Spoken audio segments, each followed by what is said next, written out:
आपकी आज की डिबेट का विषय क्या है? कोलेजियम सिस्टम और NJAC. What should be the future for judicial appointments? मैं एक right at the outset what I would like to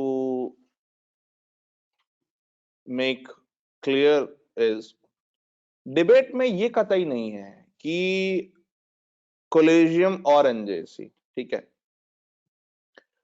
debate in दो रास्तों के बीच में नहीं है, डिबेट एक लार्जर क्वेश्चन पर है कि क्या कोलेजियम, जिसको हम एक सेपरेशन ऑफ पावर के अंडर में ये कहते हैं कि जुडिशरी के अपॉइंटमेंट जुडिशरी खुद करेगी, क्या सेपरेशन ऑफ पावर का ये आर्गुमेंट एनजेएसी, जहां पर हम गवर्नमेंट के तीनों ऑर्गन्स को साथ में लेकर के जुडिशियल अपॉइंटमेंट कर रहे हैं, वो जो चेक्स एंड बैलेंसेस का सिस्टम है एनजेएसी के अंदर, और जो एक डेलिबरेटिव सिस्टम है एनजेएसी के अंदर, deliberation not within an organization but deliberation among few pillars of your democracy, judiciary, executive and legislature.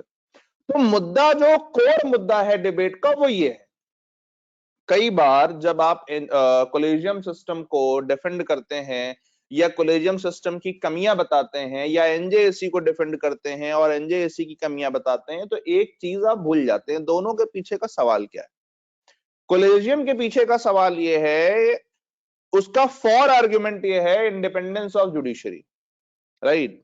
But क्या जुडिशरी यूएसए में इंडिपेंडेंट नहीं है? हाउ द जजेस in USA are appointed by the executive order of president, right? क्या judiciary के independence के constitution में और प्रोविजंस नहीं दिए हुए हैं? क्या जुडिशरी की जो इंडिपेंडेंस है उसका आर्गुमेंट लेकर के आप जुडिशरी को अकाउंटेबिलिटी से बचाएंगे? क्या जुडिशरी में सेपरेशन ऑफ पावर को लगा करके, अब आप समझिए ना, what kind of argument is this? आप कह रहे हो कि जुडिशरी में सेपरेशन ऑफ पावर होना चाहिए, जुडिशियल अपॉइंटमेंट्स खुद होंगे, इलेक्शन पिटीशन कौन सुनता है? कोर्ट्स। मैं इंदिरा जी वाले उसमें जाने की बात नहीं कर रहा हूं, बट अगर आप आर्गुमेंट दे रहे हो तो इलेक्शन पिटीशन कौन सुन रहा है? इंदिरा जी ने तो अमेंडमेंट ले आया था कि भैया इलेक्शन पिटीशन जो है वो जो व्यवस्था सरकार देगी, वो गलत था, कतई भी इसको मैं सही नहीं बोल रहा हूं, वो गलत था। क्यों? क्योंकि हमारे कॉन्स्टिट्यूशन मेकर्स को एक बात बहुत क्लियर थी, मैंने आपको कॉन्स्टिट्यूशन असेंबली डिबेट्स पढ़ाई है, उसमें भी आपने देखा था, हमारे यहां separation of power hard and fast था ही नहीं, रिजिड सेपरेशन ऑफ पावर है ही नहीं। रिजिड सेपरेशन ऑफ पावर होता तो फिर हम यूएसए जैसी व्यवस्था ना बनना चाहते।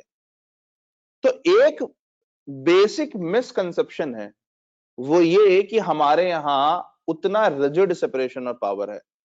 पहली चीज तो ये ध्यान रखिएगा, इस डिबेट की जो सबसे बड़ी लर्निंग आउटकम आपके लिए होनी चाहिए, हमारे यहां पर सेपरेशन ऑफ पावर जो है वो कैसा होना चाहिए, हमारे यहां सेपरेशन ऑफ पावर उतना रिजिड नहीं है, और हमारे यहां चेक्स एंड बैलेंसेस का एक पूरा सिस्टम है, ठीक। दूसरी चीज, एक चीज का और ध्यान देना है, जो लोग एनजेएसी को डिफेंड करते हैं या एनजेएसी के उसमें आर्गुमेंट फॉर में आर्गुमेंट देते हैं, उनकी व्यवस्था क्या है? जब आप एनजेएसी का आर्गुमेंट फॉर में देते हैं तो आप क्या कह रहे हो कि there should be a system of checks and balances, जहां पर एग्जीक्यूटिव, लेजिस्लेचर, जुडिशरी, इन तीनों का रिप्रेजेंटेशन हो। और अगर आप ध्यान दें तो मेजर रिप्रेजेंटेशन जो है वो जुडिशरी का है,